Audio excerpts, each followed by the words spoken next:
You ask Tiger to solve. This deals with linear equations with one unknown. The final result is x equals 2. Let's solve it step by step. Simplify the expression. Expand the parentheses.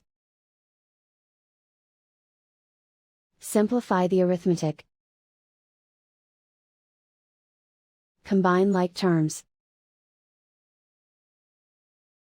Group all constants on the right side of the equation. Subtract 12 from both sides. Simplify the arithmetic.